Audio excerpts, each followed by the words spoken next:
When I was younger, I used to doodle. And for some reason, I often drew trees. Huge, magnificent trees, the kind you see in romantic films. Something about them has always captured and fascinated me. From the roots deep in the ground that not only stabilize, but revitalize, to the tips of the branches reaching towards the clouds. Have you ever just looked at a tree and wondered? No? Well, I'm going to go out on a limb. I'll just nip this in the bud. No way, the root of the issue is. Did you catch that? Did you see what I did? You see, we talk about trees on the daily without even knowing it. And then we quick clarify, just so y'all ain't throwing a fit, when I say trees, I'm not talking slang for marijuana. When I say trees, I'm not trying to be Wiz Khalifa talking about cannabis sativa. Now, there's much to learn from trees, yet we seem to ignore that fact because trees can't walk, talk, or breathe. But God created trees for a purpose, and to be living like you and me. They may not have been made in His image, but they sure have quite the lineage. Starting in Genesis chapter 2 in the Garden of Eden, or later in Exodus 15, and God told Moses to pick up a tree and throw it in the water. Or how about in 1 Kings, where 2 trees were supplied, one for the king and one for his father. Thousands of years later, a Jew named Jesus was hung on a tree. Well, maybe not technically, but the words cross and tree were used synonymously in Greek, so we'll count that.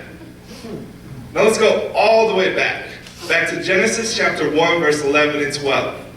God spoke loud enough to probably be heard from heaven or hell. It was day 3, just light, earth, and water. And I know y'all might like grandma's cooking the best, but this recipe comes straight from the Father. Light, earth, water. Essentials for trees, but may I suggest the same for human beings? You see, like trees, we need light from the sun.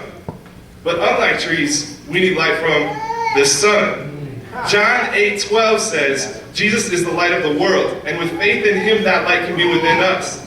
So trust that the sun is always present, like a tree with its limbs reaching towards the heavens. Now we lift our arms the same in praise, even when our clouds of doubt seem to hide that sun. But oftentimes, we are afraid of suffering and pain, so we hide and cower at the first drop of rain. But oh, how trees stand tall, ready to absorb it all. All of that water is needed for growth. King Jesus Himself said, He can supply enough water for us to thirst no more. Light, water, and the very stuff man was created from, dirt. Our culture may say it has no worth, but ask a farmer how important dirt is. Or listen to Jesus, who spoke to a large crowd while seated in a boat. He spoke in parable form, which is not understood by most. People who have ears, let them hear. So it came to be the time of year to plant the seeds, but the seeds will only grow in good soil, which is like a man who is loyal to the word. He hears and understands it. So as you plant that seed, watch it grow. Roots like an underground network of fibers, literally holding the earth together like the fibers in your own sweater. So as those roots grow deeper into the soil and the branches towards the sky, you might be saying to yourself, well, I see a tree's worth, but what about mine?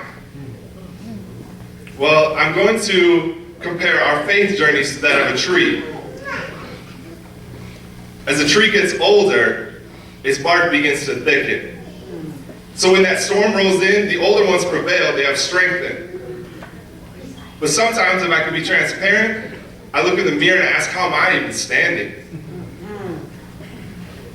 But then I set my eyes back upon that tree and I instantly think of God's righteousness, holiness, and majesty. God reminds me it's not me. You see, I'm rooted in love only because He dwells in me. He died for me. I was like a withering tree. My fruit was rotten. But thanks to the brilliant light of the sun begotten, His grace pours down like rain onto soil which has been made pure. Like the new heart in me, I am free. Free to grow, and I will continue to bear fruit, the kind that will never perish. And if those storms of tribulation and trial roll in, I will stand firm and rejoice. So please, go outside and look at a tree.